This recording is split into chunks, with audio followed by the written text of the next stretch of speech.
ఓం నమః శివాయ.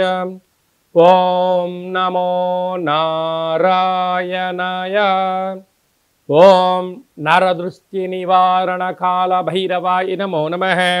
ఓం దిగంబరాయ విద్మహే గరుడ వాహనాయ ధీమహి తన్నో నరదృష్టి నివారణ కాల భైరవ ప్రచోదయాత్. హరి ఓం. ప్రణో దేవి సరస్వతి వాజేభిర్వాజినీవతి ధీనామవిత్రివతు మహాసరస్వత్యై నమః. హరి ఓం. మా ఛానల్కి స్వాగతం. చూస్తున్న వీక్షకులకు ప్రేక్షకులకు ప్రియ కాల భైరవ భగవద్బంధులకి స్వాగతం పలుకుతూ మమ్మల్ని ఎంతగానో ఆదరిస్తూ ఉండబడేటటువంటి ప్రియ సోదర సోదరీమణులకు సనాతన ధర్మ సంరక్షకులకు వీక్షకుల అందరిపైనను కాలాన్ని శాసింపజేసే శక్తి కాలభైరవుడికి ఉంటుంది కనుక కాలాన్ని అందరికీ కూడా విద్యార్థులకు ఉద్యోగస్తులకు వ్యాపారస్తులకు అందరికీ మంచి ఆయురారోగ్యాలను మనశ్శాంతిని ప్రసాదించాలని మనసారా కోరుకుంటూ కాళభైరవ స్వామికి ఆశీస్సుల చేత 1-2-2025 నుండి 15-2-2025 వరకు పుట్టినటువంటి వారందరికీ కూడా ముందస్తుగా జన్మదిన శుభాకాంక్షలు. గతంలో వివాహం చేస్తున్న వారికి వివాహ వార్షికోత్సవ శుభాకాంక్షలు. ద్వాదశ రాశుల్లో గ్రహ గమనాలు ఒకసారి వీక్షింపచేద్దాం. వృషభ రాశిలో దేవగురు బృహస్పతి సంచార స్థితి, మిథున రాశిలో కుజ భగవానుడు సంచార స్థితి, కన్యరాశిలో కేతు సంచార స్థితి, మకర రాశిలో రవి బుధాదిత్య రాజయోగ సంచార స్థితి, కుంభరాశిలో శని భగవానుడు స్వక్షేత్ర సంచార స్థితి, మీనరాశిలో శుక్రుడు మరియు రాహు సంచార స్థితితో ద్వాదశ రాశుల్లో గ్రహ గమనాలు ఈ విధంగా ఉన్నాయి.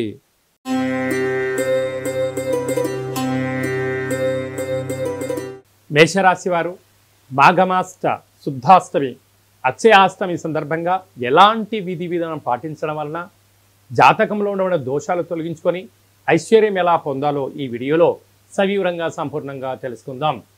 మేషరాశిలో ఏ నక్షత్రాలు వస్తాయనగా అశ్విని నక్షత్రంలోని 4 పాదాలు, భరణి నక్షత్రంలో 4 పాదాలు, కృతికా నక్షత్రంలో 1 పాదం కలిపితే మేషరాశి.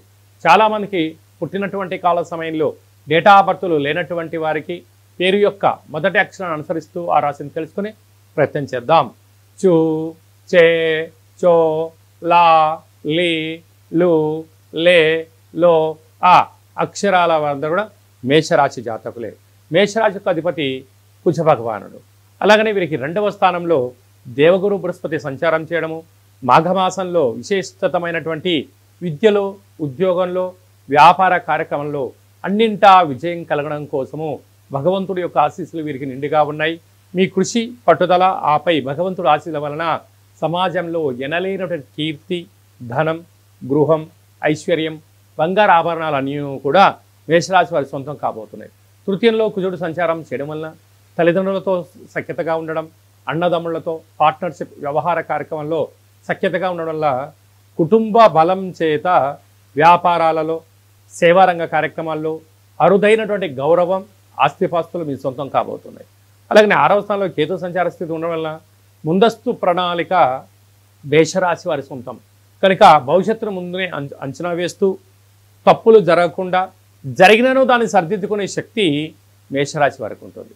అలాగనే రాజ్యస్థానంలో బుధాదిత్య రాజయోగం, వృత్తులు, ఉద్యోగాలు, విదేశాలకు ఆహార ఉత్పత్తులు, ఎక్స్పోర్ట్స్ ఇంపోర్ట్స్ బిజినెస్ చేసేటువంటి వారికి కూడా చాలా మంచి కాలం ఉందని చెప్పి గమనించాలి. లాభస్థానంలో శని అంటే ధర్మబద్ధంగా ఉన్నంత వరకు మీ ఇంటికి ధనం ప్రవాహంలా చేరుకుపోతుంది.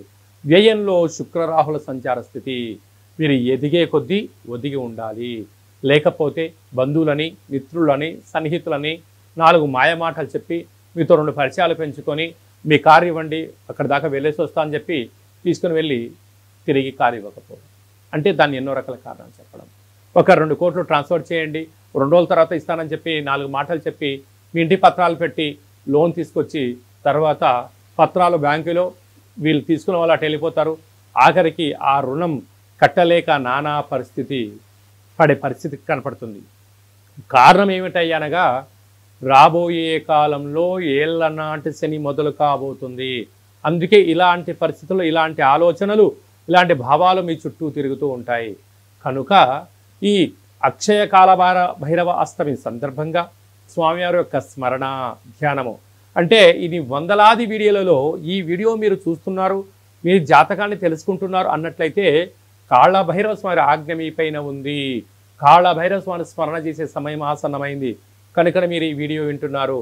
ఈ వీడియో ఎప్పుడైతే సంపూర్ణంగా విని మీ మనసులో ఉండబడిన కోరికలు కోరుకొని భైరవ స్వామి వారిని గృహానికి మంత్రం ద్వారా స్వాగతం పలకడం వలన ఒక సంరక్షకుడిగా మనల్ని కాపాడుతూ అన్నింటా కూడా మేషరాశి వారు అనుకుంటున్న అన్ని విషయాల్లో కలిగించడానికి, కష్టాలను తొలగించి ఐశ్వర్యానికి స్వాగతం పలికిస్తాడని చెప్పి గమనించాలి. అలాగే సాఫ్ట్వేర్ ఉద్యోగస్తులు, హార్డ్వేర్ ఉద్యోగస్తులు, వ్యవసాయ సోదరీమణులకు, మార్కెటింగ్ రంగము, గృహ భవన నిర్మాణ కార్యక్రమాలు చేసే వారందరికీ కూడా కొద్దిపాటి ఓపిక, పట్టుదల, సహనం ద్వారా కాళభైరవ ఆశీస్సుల్ని ప్రయత్నం చేయండి. అంత విజయం మన సొంతం చేసుకుందాం.